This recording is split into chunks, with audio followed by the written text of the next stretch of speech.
boy. Are we ready? Let's go. Let's go. All right, Steven, you're there. Here we have it. Let's start with the hockey tournaments at the gold medal. I was going to do this last week. I'll do it now. I hate the format. Everybody makes the medal round, and then you have knockouts, so you play 3 or 4 exhibition games. Nobody gets knocked out. The format's absurd. But the bigger issue I have, how could you settle, and they did it on both the women and the men's side, how do you settle your gold medal game with a 3-on-3? That is the dumbest thing in the world. You are trying to tell me that this event is the supreme event in the hockey world.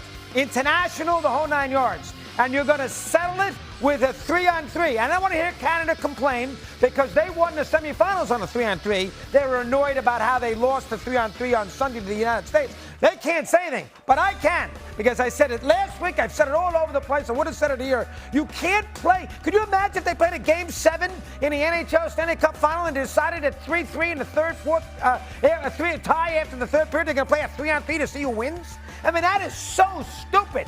You got to at least play a full period of 3-on-3 before you do a 5-on-5 before you run to a 3-on-3. That makes it so rinky-dink. That is, you know what it is. It's home run derby if a game is tied in the postseason after the 9th inning. They don't do it in the Stanley Cup playoffs. You play 5 periods. All right, you don't want to play 5 periods. It's an exhibition series. I buy that. But you can't start in overtime or riveting one at that and have them go up and down the ice and have somebody score in 2.5 minutes. That is absolutely ridiculous. There is so much to like about the hockey tournament. And so much of it is gimmicky, and this was gimmicky. And there's a lot more it's gimmicky, but this was awful. That is number one. What are you rooting for Canada? No. What are you talking about? We won. What are you talking about? We won. Oh it's NHL against NHL. That's another thing. Don't get me crazy like that. Connor McDavid's my favorite player, and he's on the Canadian team for crying out loud. You're rooting for Canada. No, I'm not. I was. Go Canada. What's your thoughts on that? No, I agree with the 5-on-5, and then like sudden death where you have the shootout. Like to me, that's the mode that I would go in. You want the shootout? Yeah. You want to play 1 overtime period where it's 5-on-5? 1 overtime, 5-on-5. And then do a shootout. Then do a shootout. All right, Stevie, your thoughts? First of all, the only thing I like about this segment thus far is that you got on some fly sneakers to match with your white shirt. You look dapper there. I give you credit where credit is due. But your take is weak. I'm not going with that. I don't like it at all. I love the 3-on-3. Listen, it's best on best. You know what? My best 3 against your best 3. Let's get it on. It ain't like it was scrubs out there. You know, Canada had a chance, but USA handled their business. And this is not the moment in time to be complaining about something that the USA team benefited from. We won the gold for the first time since 1980. With all due respect, shut the hell up, doggy. Don't sit up there and rain on Team USA's parade. I totally disagree with you. Totally. You guys are both nuts. Go Canada. All right, number 2. Speaking of World Baseball Classics, is Tariq Skubal of the Tigers, is he in or is he out? Tariq Skubal. Whatever his name is. Just telling you. This is the same guy last year who took himself out of 6 innings in Game 5 against Seattle in a big postseason series because he threw 98 pitches. Tigers blew a 1-0 lead. So originally he was going to perform in the World Baseball Classic. He's the best pitcher in the American League. Nobody's arguing that. Originally he was going to perform in it, and then yes, he says, you know what? I'll pitch 1 game, and that's the end of it. Well, hold on now. 1 game.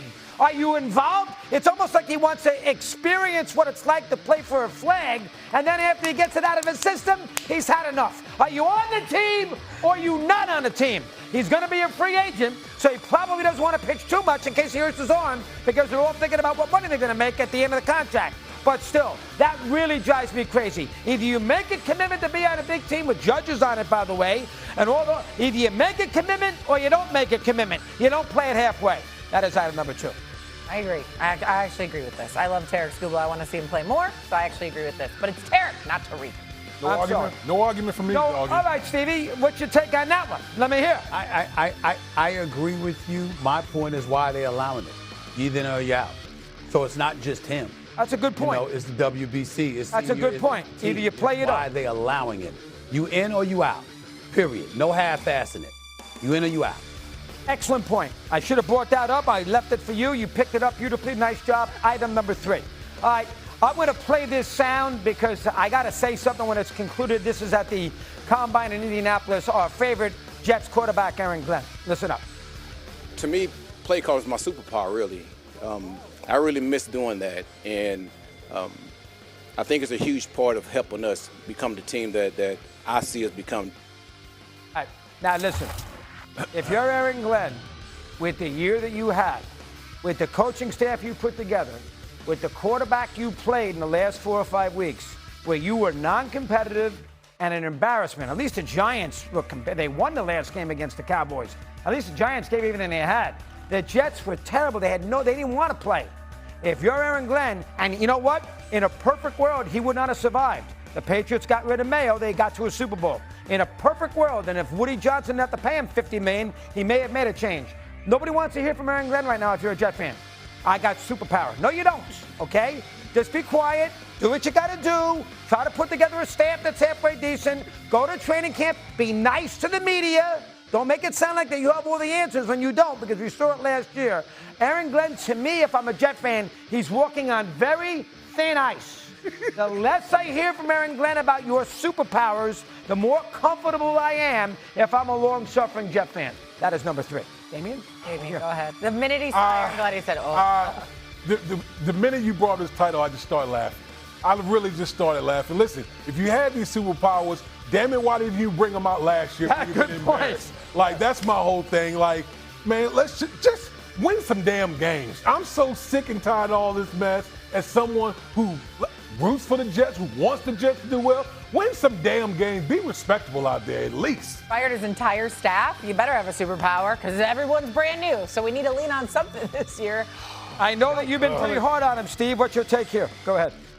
Well, he's ticked me off with this because this is the kind of reason I am hard with him. You know, you're on the sideline celebrating like you did something after a play. You ain't won a damn game like that. Act like you've been there before, and you the head coach. Leave that kind of celebrating to the players. Y'all know what I'm talking about when he dancing on the sidelines, going all of this other stuff. Look, man, you know, it wasn't an impressive season.